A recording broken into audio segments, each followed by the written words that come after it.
Gemar Tov to all of you. We use the word Gemar Tov as we come to the end of Yom Kippur, meaning a good, positive conclusion to this sacred season, the 10 days, of Tshuva, of repentance, return, or the Yamim Norim, the days of awe.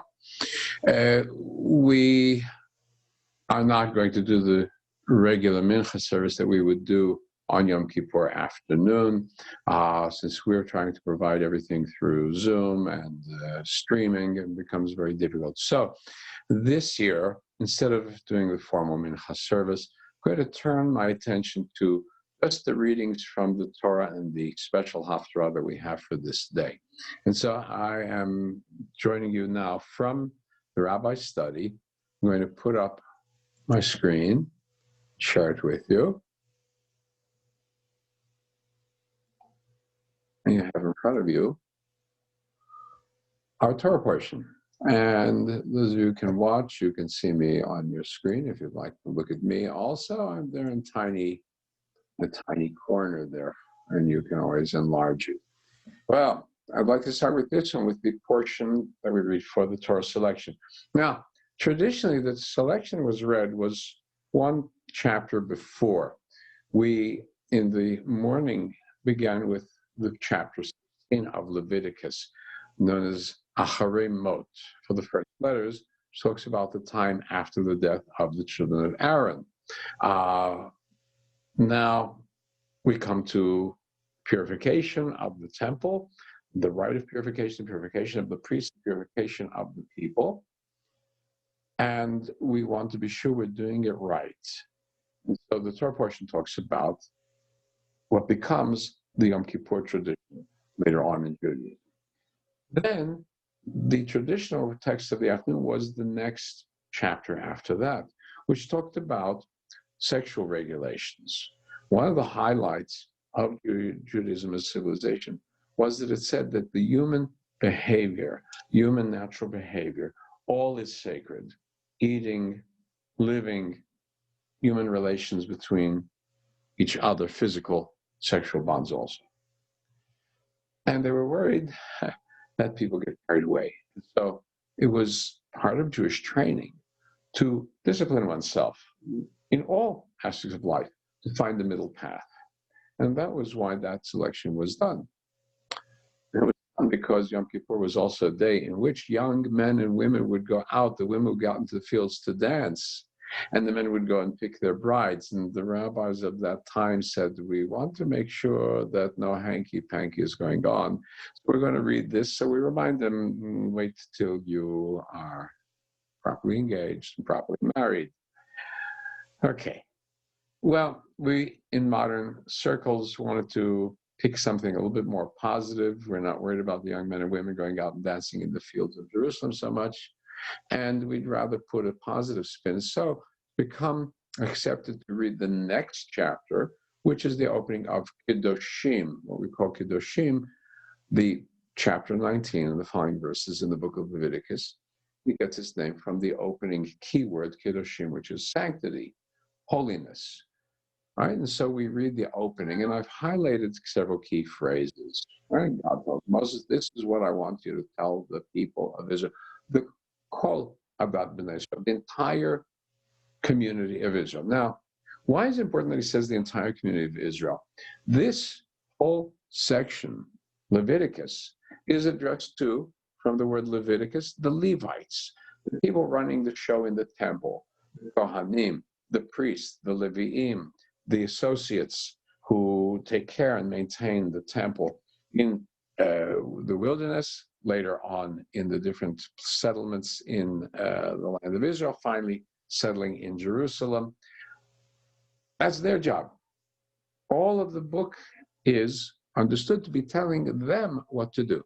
Now, this one section comes right in and says, now I'm going to talk to all of you. Sacrifices are sacrifices, and purification is purification. Now I want to talk about what you're going to do to be Kedoshim, to be a holy people. Yeah, the priest is holy. He has to be in his sanctuary, in his temple. The Levite says the support people have to keep certain level of holiness. Here, unique in the history of humanity among religions of that time, all the people are in the status of holy, the entire community. And therefore, they must set themselves aside in a certain way. And for what reason? Ki kadosh ani Adonai. Your community is a sacred community because I, as your God, am sacred. Now, sacred doesn't just mean fire and brimstone and lightning bolts. Sacred in Hebrew means distinguished, unique, set aside. So you're going to live in a manner that is unique and distinguished, just as God is some entity unique and distinguished. Right? That's what people very often call this the holiness code. That's a common name used for this, because that's the theme now. So, and where would it start? Where would it start? It starts in loco parenti, or in this case, it's the parents are in loco dei. The authority of the parents is there as the first step. Ish imo v'aviv tirau. Every person must fear its father or its mother first, and then the father. Fear the mother, then fear the father. I was asked this question. Wait a minute, somewhere in the Ten Commandments it says you should honor your mother and your father, honor your father and mother. Puts the father in honor ahead of the mother. And they say, well, you know, mother's a softie, she's sweet. So the kids will run to the mother anyway. It's dad they're afraid of. So we want them to be honoring dad. Oh, here, fear, just the opposite. Movaviv. Mother's the sweetheart. Kids may tend to run over her. So you put mother first. Just because she's soft and caring doesn't mean that you should not have her in awe, just like the dad. Of course, today a lot of things are different. We know that. A little bit more equality in the roles and authorities. But that balance, that important balance, this respect to the parents, to both parents, very critical, because that now becomes the foundation of fear of God, the foundation of the holiness code. This establishing the authority of the parents, the respect of the parents. Modern American society, we don't give too much to father and mother, right? Modern sitcoms, father is dumb, mother is dumb, right? That's the atmosphere. You go to other societies, you go to Japan, you watch what is done just to memorialize and remember ancestors. You know what piety means, filial piety. Well, that's the foundation here. Then, Shabtotai Tishmar, you would balance the honor and respect to the parents with the concept of Shabbat, which is respect to God, because that's the day which God has created. It's a special day, day of rest. Balancing the two. Also, in the Ten Commandments, if you watch, the Shabbat and the honor of parents go one line after another. Same balance. And always all these phrases are signed by I am the Lord your God. Don't forget who's telling you this. Well, let's go ahead then.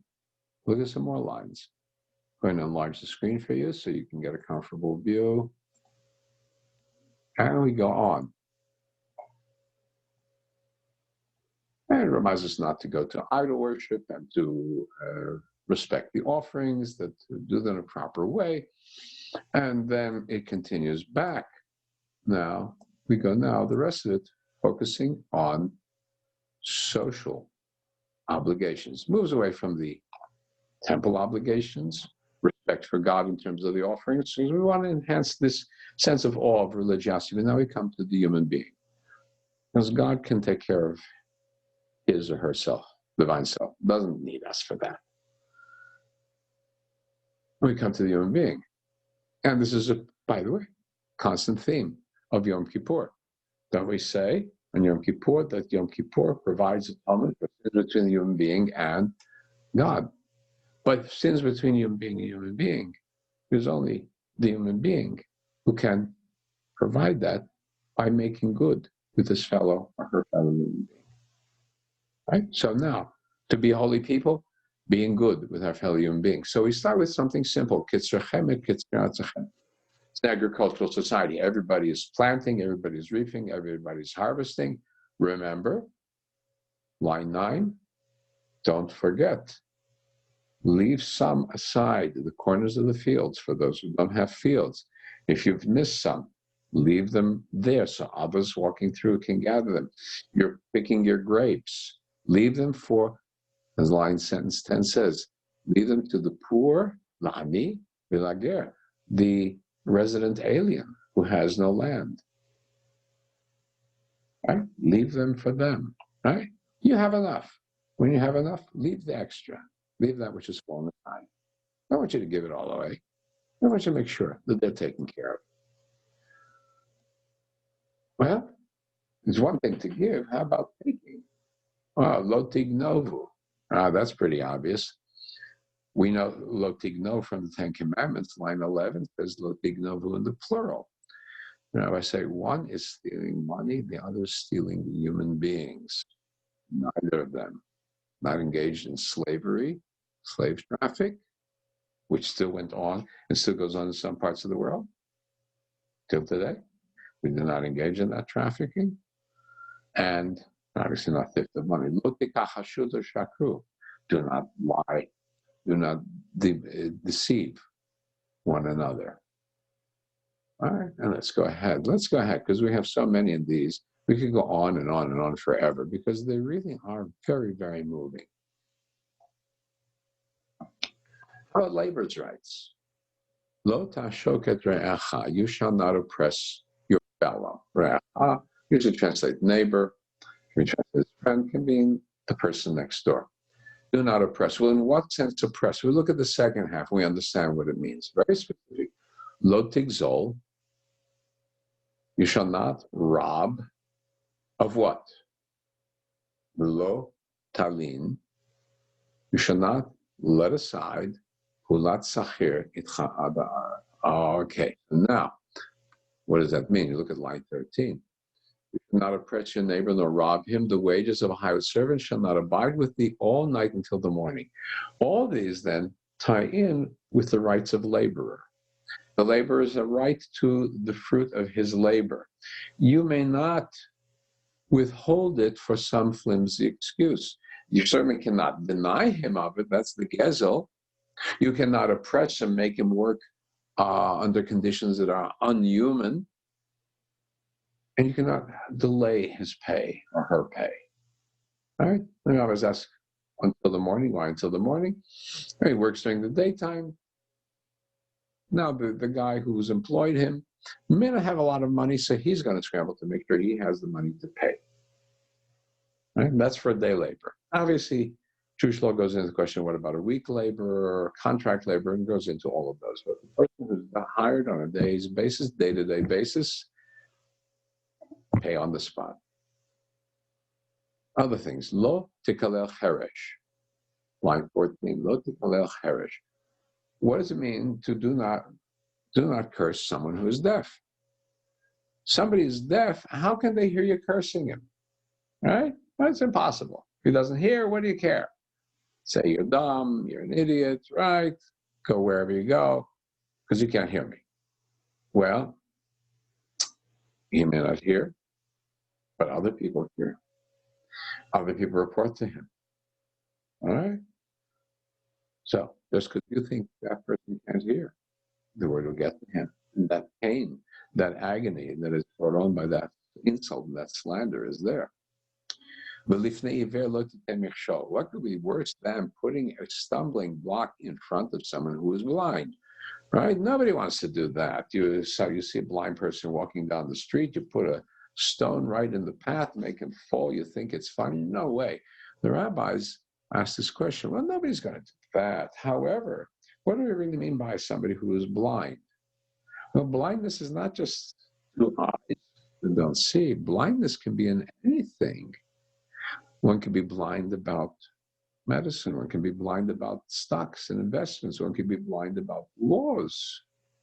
Do not deceive someone in the area where they have no knowledge. You have superior knowledge. Do not withhold that superior knowledge.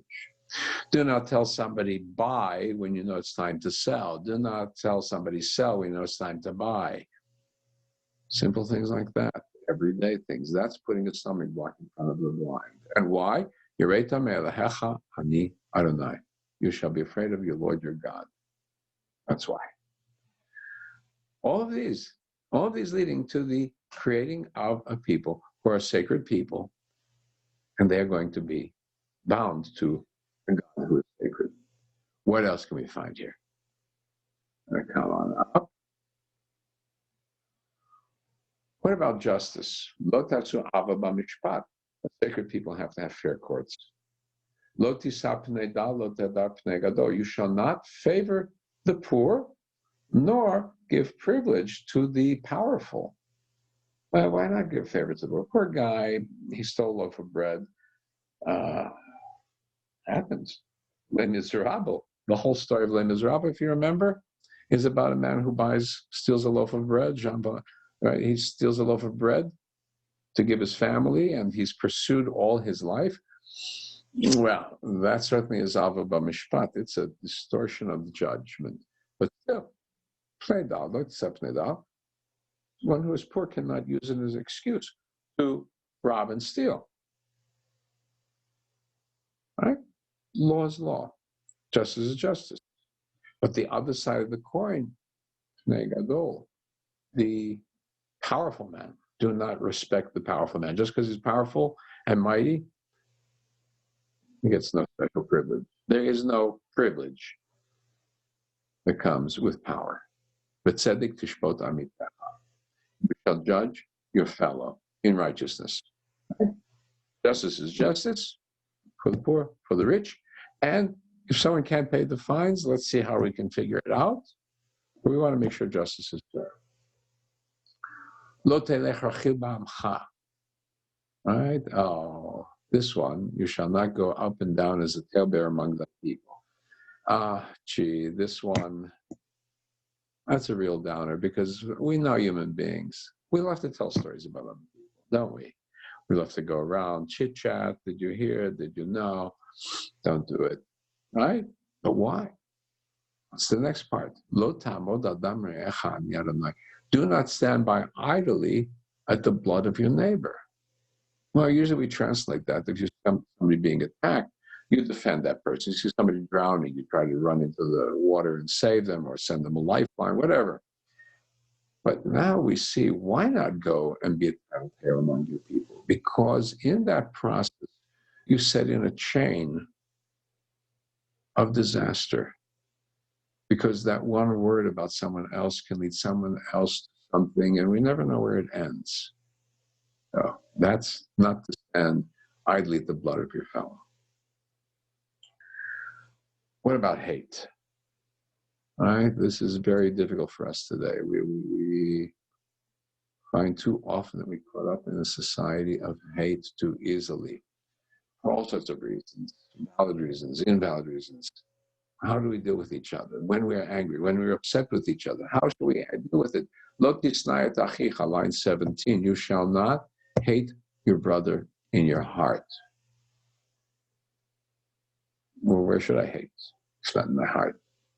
Right? What do you do? And what does it mean? You have a grudge. You have a gripe. Bring it up. Discuss it. Talk about it. Get it out on the open.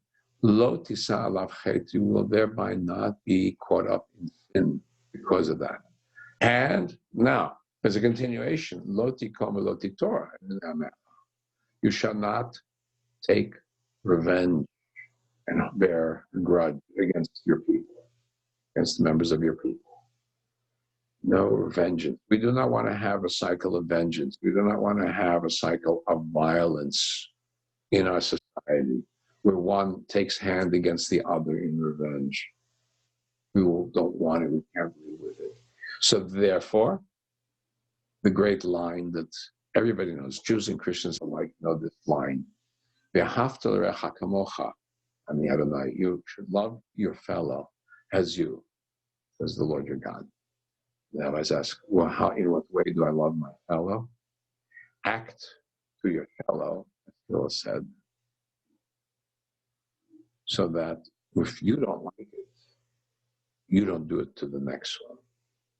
Or as in Christian circles, it's if you do to somebody else what you want done to you. Right? Positive, negative, the same thing. Right? Judge your fellow as yourself. Put your fellow in your shoes. Respect your fellow. Love your fellows in acts of kindness and acts of support, not in acts that are destructive of each other. That's what it means to be Kedoshim, to be a sacred people. And that is the reason that this election is so very beautiful for this Yom Kippur day. I hope we can all take it to our hearts and work on it, because nothing comes without practice. Well, let's go on now. We're going to go on now to the Torah reading for today, which is a famous story. It's a whale of a tale, and I'm going to go through that one. How to summarize what is such a beautiful story in 4 chapters and encompasses so much of what we need for Yom Kippur. In what way? Here we go. Well, the story, you're familiar with the tale. Mostly you think about it, a whale of a tale. This Jonah fell swallowed by a whale. It actually appears as a very important element in Moby Dick, where the key character, the young man, Ishmael, listens in on a sermon on Jonah the whale. But it's not a whale. And you'll see in a second why it's not a whale. But what is this fellow Jonah supposed to do? Jonah ben Amittai. He's recorded as one of the minor prophets. Now, usually the prophets say, I say, I say, I say. This one is the only story among the books of the prophets that is in the third person when talking about Jonah. I would suspect that Jonah himself is being very honest, because he's writing about himself in the third person. He's telling somebody his story. And it's very embarrassing to Jonah. He is a prophet. He's got a job to do. His job is to go and speak on behalf of God where needed. And here the voice of God comes to him, line 2, and says, Kum el Nineveh, go to Nineveh, this great, powerful city. And go and announce to it, for its evil has come in my presence. Well, where is this Nineveh? If you're sitting in the land of Israel, Nineveh is about 500 miles. I would not be exact in my measurements. Going northeast. There is actually still till today Nineveh province in Iraq. It was the capital of ancient Assyria, Ashur. And in the future, unknown to Jonah, they will come and destroy the northern kingdom. Joshua doesn't know anything about it, and his audience, though, possibly does know. And his job is then to go and prevent the destruction of what would become the great enemy of the people of Israel. So, what does Jonah do? He runs. He doesn't run away from the Assyrians. He doesn't run away from the message. He runs away from line 3, from the presence of God. That's how he's going to. And where is he going to go? Tarshish. Now, Tarshish, we're not sure. Could be what's now Western Turkey on the ocean, on the Mediterranean Sea. But that's pretty far away. Nineveh is one way, Tarshish is another way. Some other commentators suggest that maybe it really means all the way to Spain and Gibraltar and that area. You want to get away as far as you can. You don't want God finding you. At least that's how Jonah's thinking.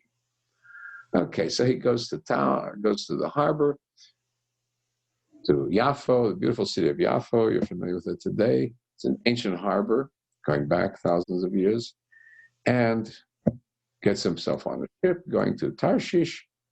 And in the middle of the ocean, there is a great storm. Such a great storm, the ship is about to sink. The sailors are really the heroes in the story. I could not find more admirable people to think of than the sailors in the story, who are not Jews. They are pagans. Right? We see in line 5, the mariners, malachim, the sailors, cried out each unto his God, which means they're pagans. They didn't cry out to our God, they cried to his God. And then threw over all the excess baggage, make the ship lighter. And what does Jonah do? You go on to the end of line 5. Jonah goes down into the belly of the ship, and lies down and goes fast asleep. Everybody else is in a panic. Jonah is fast asleep. This is the opposite of what a prophet is supposed to do. A prophet is there, people are in danger. The prophet should say, first of all, God saved these people. They didn't do any harm. It's me. He sleeps. Captain sees this and he's angry. He says, what are you doing falling asleep? Well, finally the sailors are in panic. They draw lots. They draw lots. That's the way of finding out the truth in the old days. And Jonah gets the short stick. They turn to him and says, well, what did you do? You must have done some great sin. He says, where are you? What is your job? Where do you come from? Tell us about you, mysterious man. Who are you, the guy who goes down and sleeps while we're in danger? Then he tells them this word, Ivri Anochi. That word Ivri only appears when an Israelite or a Judean talks to a Gentile, to a non-Jew. That is the word that the Bible uses for Jews who introduce themselves, or Israelites, to people of other nations. Ivri Anochi. Ivri, Hebrew. And what does it mean? Et Adonai Elohei Hashemayim. He introduces the name of God, God of the heavens. Well, God of the heavens are causing this tremendous storm. Oh my gosh, guess what impression it makes on them? This is the God that I fear. Yeah, some fear of God. If he runs away from God, where's his fear? This God who made the seas and the dry land. And the people on the ship, the sailors, what did you do? What did you do that God is out to get you? This must be the powerful God that we have heard of. You Hebrews have this powerful God. What did you do wrong? And he says, don't worry. Just throw me. Line 11. Right? The water is getting worse, and he just says, line 12. Oh, don't worry. Just throw me overboard. And everything will be fine because I'm the cause of the trouble. I'll take my punishment. I'm the cause of the trouble. First thing that Jonah does that is noble. He falls asleep. He doesn't pray for the people. At least he's willing to take the blame and take his punishment. But look at these people. These are the pagans. We're always talking about the pagans. They don't have morals. They don't have character. But look what they do. They, nevertheless, did not throw him overboard. They worked as hard as they could to try to bring the boat back to land. So they are the great people in this story, these pagans. Jonah, the prophet, is selfish. He wants to run away from his obligations. Finally, they recognize that he's the cause of their danger, and they have no choice. They plead to God, do not hold us guilty. Right? Line 14. We beseech you, let us not perish for this man's life. Please don't hold us liable. Do not consider his blood against us, God, because basically you have done as you have decided. And they throw him overboard, and all of a sudden the waters are still. And now the people are in a real panic. They suddenly start swearing to God, all sorts of, I will do this when I get back, I will do this when I get back. Fear of God is in them, right? But not in Jonah. Not in Jonah, not yet. Look what happens. We have a beautiful poem in the middle, and that's where we get the fish. That Jonah is saved by a large fish, and the fish, he stays inside the fish 3 days, 3 nights. 3 days, 3 nights is a figurative symbol for, we might say, a good time, a good amount of time to think about, to mull things over in his mind. And there he prays to be saved, beautiful prayer, but that's not really the heart of the story. It's added in the story to give us a little bit of a break to the next part, where the fish throws Jonah up onto the dry land. Okay, now Jonah's learned his lesson. That's what we would hope. Jonah's learned his lesson. I mean, they've been almost drowned in the ocean. The fish swallowed you, spit you up. You should know what you're doing by now, Jonah, right? Shouldn't you be smart enough? You're a prophet. So God comes to Jonah a second time. Says, okay, same story. Go to Nineveh, announce it, all the things I told you. And this time Jonah gets up, he goes to Nineveh, he says, okay, I'm going to do what you tell me, right? 40 days and 40 nights. 40 days from now, Jonah, the city will be overthrown. And look what happens. Line 5.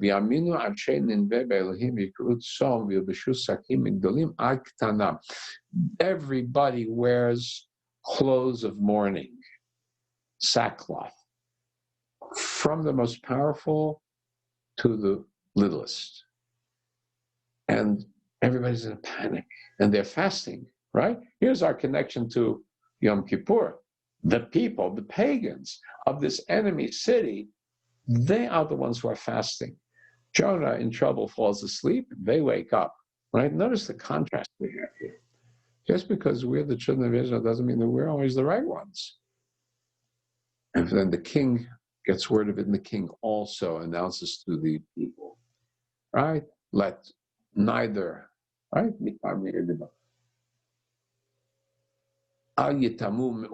No one, not from human being and not from animal or sheep, none of you shall taste anything. Al yir'u, do not go out into the fields.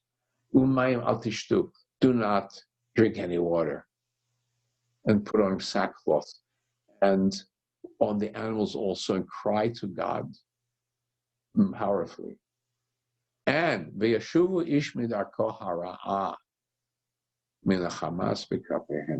The king announces, let every one of you change and turn away from the violence that you have in your hands against his other.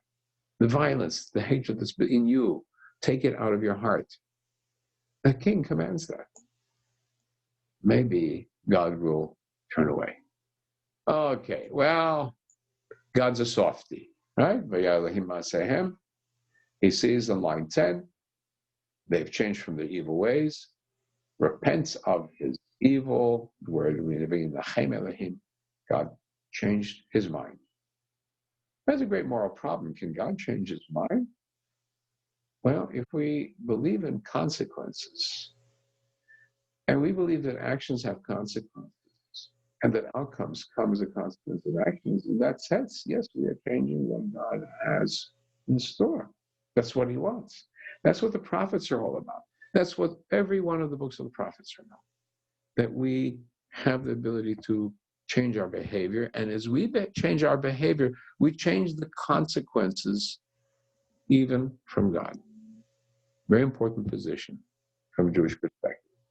So now look what happens to Jonah. Did he learn his lesson? We think he learned his lesson. Finally, by now he should have learned his lesson. Followed by the whale, he sees God spares the city. He's told God will spare the city. He should understand by now what his purpose is, to help people uplift themselves, to change themselves. No. Vayira el Yonah. Look at chapter 4, line 1. Vayira Yonah el Yonah. Vayira. It's very bad. It displeased Jonah exceedingly. He is so bad. It is so bad. He is angry. Vayichala.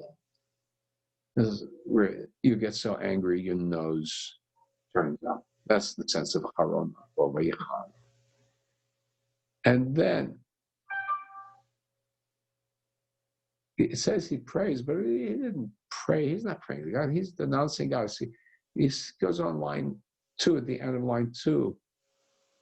And he says, I know you are El Chanun V'Rachum Er Chapayim. Now, where are those words from? Those words are from Moses at the golden calf. And those are the words that God tells Moses, I'm going to forgive. And those are the words that repeat all through the Yom Kippur liturgy. And Jonah knows it. You, God, are merciful and compassionate and long-forbearing and forgiving. And you give up on doing evil to people who change. So what do I think about that? Oh Lord, take my life.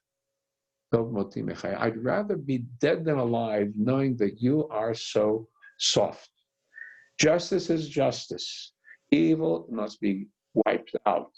The evil person must be wiped out without any chance of return, without any chance of repentance. This concept of a forgiving God, this concept of a God who says human beings can change, I cannot live with it. I'd rather be dead. That is all that Jonah has learned at this time. And so God says, a rhetorical question, you really are angry, aren't you, Jonah? And so we're going to set up Jonah for a little trap. Jonah goes on the hillside. He really doesn't believe God. He thinks, well, maybe God will still throw an atom bomb on the city. Earthquake will swallow him up. He sits on the hillside overlooking the city. Let's see what happens. And so as the story wraps up, there's a little gourd plant that grows up over Jonah, gives him shade. He's very happy about the shade. And then in the setup,